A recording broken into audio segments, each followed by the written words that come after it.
Good morning बच्चों, आज हम करने जा रहे हैं आपकी वर्कशीट नंबर 85 विषय गणित कक्षा 9, हमारी डेट 12 फरवरी के लिए। चलिए स्टार्ट करते हैं। आज की वर्कशीट में हमें जो अपना पार्ट 14 है संख्याएं की, उसको रिवाइज करना है, जिसमें हमारी वर्कशीट 48 और 49 की रिवीजन हम करेंगे।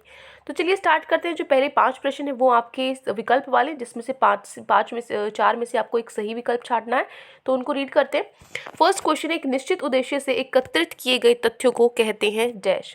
क्या कहते हैं? आपने कुछ इन्फॉर्मेशन आपने इकट्ठी की है, आपने देखा है कि भाई आपने किसी भी 10 बच्चों का नाम लिखा है और उनके नंबर लिखे हैं कि इस बच्चे के इतने नंबर, इस बच्चे के इतने मार्क्स हैं, तो वो क्या है? वो क्या है? आंकड़े हैं। ठीक है, तो फर्स्ट का हो जाएगा सी। सेकंड है, आंकड़ों का अधिकतम मान 24 है, आंकड़ों का परिसर 13 है, तो आंकड़ों का न्यूनतम मान क्या होगा? तो देखो, अधिकतम 64 है और परिसर आपको 13 दे रखा है, तो देखो 64 में से आप क्या करोगे? 64 में से 13 माइनस करोगे तो आपका आंसर कितना आएगा? 51 आएगा। ठीक है, तो ये आपका उत्तर हो जाएगा सी पार्ट। ठीक है, सेकंड का क्या हो जाएगा? सी। फिर देखो थर्ड, वर्ग अंतराल 10 से 20, 20 से 30 में संख्या 20 निम्नलिखित किस में सम्मिलित होगी? आप 20 यहाँ पे 2 बार इसको काउंट करोगे 20 को, या अगर एक बार करोगे तो यहाँ पे करोगे इसको काउंट, या यहाँ पर करोगे? तो देखो बेटा, जब भी आपको ये काउंट करना है तो हम क्या करते हैं, जो ऊपर वाली अधिकतम जो आपकी संख्या होती है उसको हम करते हैं। ठीक है, तो यहाँ पे आपकी अपर लिमिट और लोअर लिमिट जो होती है ना, तो अपर लिमिट जो अधिकतम वाली होती है, आगे वाली जो होती है, उसको हम हमेशा चुनते हैं। तो इसका क्या आंसर आ जाएगा आपका? बी। ठीक है, फर्स्ट का क्या है? सी, सेकंड का क्या है आपका? 51, और थर्ड का हो गया आपका बी। क्लियर है? तीनों क्वेश्चन हो गए। अब चलते हैं आगे चौथे और पांचवें प्रश्न पे। चौथा प्रश्न है, गणित के टेस्ट में 17 विद्यार्थियों के 100 में से अंक आपको दिए हुए हैं। ठीक है, किसी के 91 नंबर है, किसी के 82 है, 100 नंबर है, 96 नंबर है, इस तरीके से नंबर है। तो आपको क्या करना है? आंकड़ों का परिसर क्या होगा? परिसर क्या होता है? परिसर क्या होगा बेटा? अधिकतम में से परिसर का फॉर्मूला होता है अधिकतम, अधिकतम माइनस में न्यूनतम। ठीक है, अधिकतम क्या है? अधिकतम तो 100 है, 100 में से न्यूनतम क्या है? सबसे छोटा मेरे ख्याल से 46 ही है ना? 46, तो आपका आंसर कितना आया? 54। तो ये हो गया आपका आंसर 4 का बी पार्ट। ये आप लिख सकते हो यहाँ पे, ये फॉर्मूला लिख लो और ये साथ के साथ सॉल्व कर लो, उसके बाद आंसर लिख देना नीचे। ठीक है, जो मैं लिखवा रही हूँ साथ के साथ लिखते रहना। ठीक है, हो गया चौथा प्रश्न, परिसर। उसके बाद आपका है फिफ्थ क्वेश्चन, आपको वर्ग दिया हुआ है 130 से 150। ठीक है, इसका वर्ग चिन्ह निकालना है। वर्ग चिन्ह कैसे निकालते हैं? इन दोनों को क्या करो? प्लस करो, प्लस और किससे विभाजित करो? 130 प्लस में 150, और किससे करते थे हम? 2 से विभाजित करते थे। 150 और 130 कितने हो गए? 280 हो गए। 280 बटे में 2, इसको काटोगे तो कितना आंसर आएगा? 140। तो क्या हो जाएगा आपका फिफ्थ का सी पार्ट। ठीक है, ये साथ के साथ लिख लेना, नोट डाउन करते रहना जो मैं लिखवा रही हूँ। हो गया? अब देखो सारे फटाफट से दोबारा से आंसर बता देती हूँ। फर्स्ट का है आंकड़े, सेकंड का है 51, थर्ड का है ये बी पार्ट, फोर्थ का आपका हो जाएगा 54। ठीक है, पहले 4 हो गए, और पांचवे का आपका क्या है? पांचवे का आपका आ जाएगा 140। ठीक है, विकल्प वाले हो गए। अब आते हैं प्रश्न नंबर 6। प्रश्न 6 में आपको बताना है, दिए गए आंकड़ों को प्राथमिक आंकड़े और गौण आंकड़ों में वर्गीकृत करना है। प्राथमिक आंकड़े क्या होंगे? जो आप अपने रिसर्च से अपने आप ढूंढकर जो आप कर सकते हो, और गौण आंकड़े क्या होंगे? जिसमें आपको दूसरे की मदद लेनी पड़ेगी। ठीक है, तो पहला है कक्षा 9 के 10 विद्यार्थियों के जूतों की माप। अब डायरेक्टली आपको क्या पता है उनके जूतों का माप क्या है? तो आपको उनकी मदद लेनी पड़ेगी, जिन बच्चों की आप जूतों की माप लेना चाहते हो। तो ये क्या हो जाएगा? गौण आंकड़े हो जाएंगे। क्या हो जाएंगे? गौण आंकड़े। दूसरा है, उन्हें अपने किन्हीं 20 मित्रों के रक्त समूह। रक्त समूह तो ब्लड ग्रुप, आप जो आपकी लिस्ट होती है अपनी क्लास की, जो आपकी मैम का जो रजिस्टर होता है, खुद रिसर्च करके आप निकाल सकते हो। मैम के पास जूते का नंबर तो मिलेगा नहीं रजिस्टर में, है ना, लेकिन रक्त समूह है, जो हाइट है, वेट है, ये सब तो मैम के पास होता है ना, तो ये तो प्राथमिक में आ जाएगा। ठीक है, थर्ड देखो, अपनी कक्षा मित्रों की परिवारों के सदस्य की संख्या। अब आपकी मैम को थोड़ी पता है उनके परिवार में कितने सदस्य हैं, ये तो पता होगा, हाँ भाई माँ बाप के कितने भाई बहन क्या है, सारी टीचर ये थोड़ी रिकॉर्ड रखती है, तो ये तो खुद क्या करना पड़ेगा, ये तो मदद लेनी पड़ेगी। तो इसमें क्या आएगा? गौण। ठीक है, थर्ड में गौण। चौथा है, गणित की परीक्षा में 30 विद्यार्थियों द्वारा प्राप्त किए गए अंक।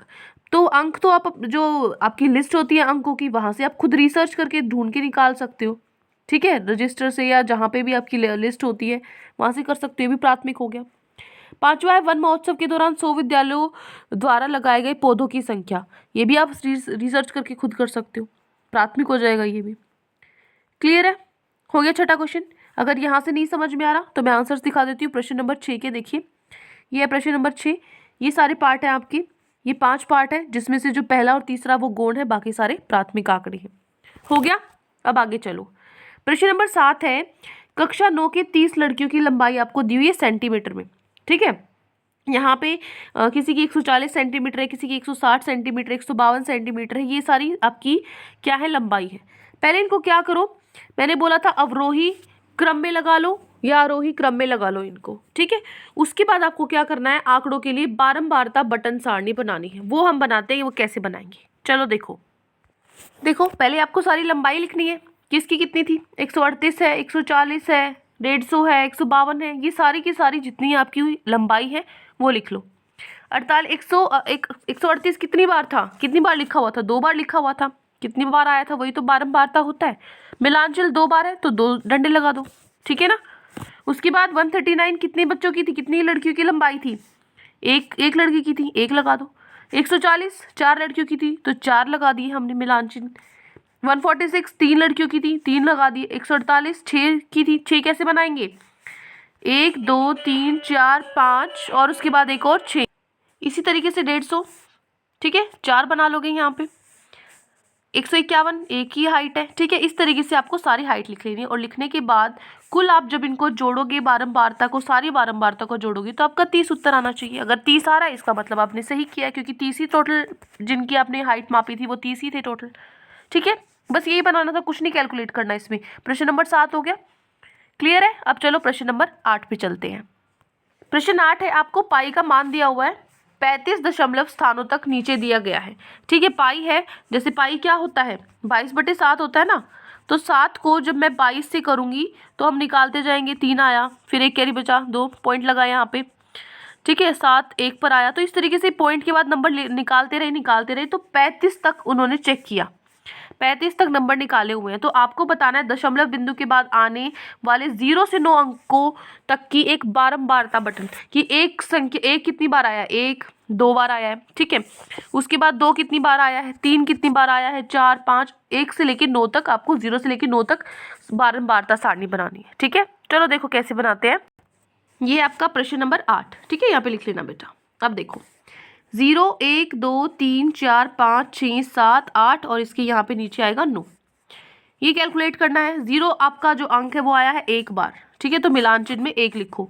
1 आया है 2 बार, 2 आया है 5 बार। 5 कैसे बनाओगे, 1 2 3 4 और 5। ठीक है, 3 आया है 6 बार, 6 कैसे बनाओगे, 5 के बाद एक और लगा दो, 6 बन गया। ठीक है, 4 3 बार आया है, 5 4 बार आया है, 6 3 बार आया है, 7 2 बार आया है, 8 आपका 5 बार आया है और 9 4 बार आया है।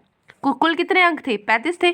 तो जब आप इन बारंबारता को जोड़ोगे तो आपके पास कुल 35 आना चाहिए, जो कि हमारा आ रहा है। इसका मतलब हमारा ठीक है। ठीक है, ये हो गया आपका प्रश्न नंबर 8। यहाँ पे मैं लिख देती हूँ प्रश्न 8, ये आप नोट डाउन कर लो। ठीक है, चलिए आगे। प्रश्न 8 हो गया। अब चलो प्रश्न नंबर 9 पे। प्रश्न 9 है, आपको जो क्लास 9 है उसके 30 विद्यार्थियों का रक्त समूह का प्रकार लिखा हुआ है। किसका ब्लड ग्रुप ए है, किसका बी है, ओ है या फिर ए बी है। ठीक है, कितने बच्चों का ए है, 1 2 3 4 5 6 7 बच्चों का ए है रक्त समूह। ऐसे ही बी का देखो 1 2 3 4 5 6 7 8 9 बच्चों का बी है। इसी तरीके से ओ गिनो और फिर ए बी गिनो। ठीक है, तो इनका क्या बनाना है, उपरोक्त आंकड़ों के लिए बारंबारता वितरण सारणी बनानी है। तो देखो ये आपका प्रश्न नंबर 9। ठीक है, ये आपका प्रश्न नंबर 9। इसमें क्या करना है, आपको रक्त समूह दे रखा है। रक्त समूह कौन से ए बी और ओ। ठीक है, ए कितनी बार आया था, 7 बार आया था। तो यहाँ पे 7 कैसे बनाएंगे, 1 2 3 4 5 6 7। ठीक है, फिर बी है 9 कैसे बनाओगे, 1 2 3 4 5 6 7 8 9। ठीक है, ए बी 8 बार आया है और आपका जो ओ है वो 6 बार आया है। बन जाएंगे सारे। जब इनको जोड़ोगे तो आपका 30 आना चाहिए, क्योंकि कुल विद्यार्थी कितने थे, 30 थे। ठीक है, ये हो गया प्रश्न 9। ये तो बिल्कुल छोटा सा था। क्लियर है? अब देखो आखिरी प्रश्न हमारी वर्कशीट का, प्रश्न नंबर 10। प्रश्न 10 में आपको गणित के एक टेस्ट में 33 विद्यार्थियों द्वारा 100 में से प्राप्त किए गए अंक निम्नलिखित है। आपको क्या किया है, यहाँ पे अंक नंबर दिए हुए हैं बच्चों के किसी के 64 नंबर है, किसी के 63 नंबर है, 58 नंबर है। तो ये सारे नंबरों का आपको क्या करना है, इन आंकड़ों की बारंबारता बढ़नी। तो मैंने बताया था एसओ में क्या करना है, आपको आरोही या अवरोही क्रम में लगाना होता है पहले, और उसके बाद आपको टेबल सारणी बनानी होती है। चलो देखते हैं कैसे बनाएंगे। ये है प्रश्न नंबर 10। 48 आ गया पहले सबसे छोटा, फिर 58, 64, 66, 69, 71, 81, 83, 84, ये हमने उनको लगा लिया है आरोही क्रम में। ठीक है, अब हमें क्या करना है, हमें तो टेबल सारणी बनानी है। ठीक है ना, बंटन सारणी बनानी है। कैसे बनाएंगे, पहले जो अंक है वो लिखेंगे। 58 इतनी बार नहीं लिखना, एक ही बार लिखोगे। सॉरी 48, 48 कितनी बार आया है, 1 2 3 बार आया है। तो विद्यार्थियों की संख्या 3 ऐसे बच्चे जिनके 48 नंबर है, मिलान चिन्ह में बना दो 3। 58 कितने बच्चों के हैं, 2 ही बच्चों के हैं। ठीक है, 3 बच्चों के हैं, सॉरी, तो 3 बना दो, और मिलान चिन्ह में भी 3 बना दो। 64 4 बच्चों के हैं, 4 बना दो। ठीक है, 66 7 बच्चों के हैं, 7 कैसे बनाओगे, 1 2 3 4 5 6 7। इसी तरीके से 69 6 बच्चों के हैं, 71 3 बच्चों के, 73 2 बच्चों के हैं, 81 1 के हैं, 83 2 बच्चों के हैं, और 84 आपके 2 बच्चों के हैं। कुल जो आपके बच्चे हैं, जब आप इन विद्यार्थियों की संख्या को जोड़ोगे तो आपका 32 आना चाहिए, क्योंकि कुल बच्चे 32 ही थे। बस ये सारणी आपको बनानी थी।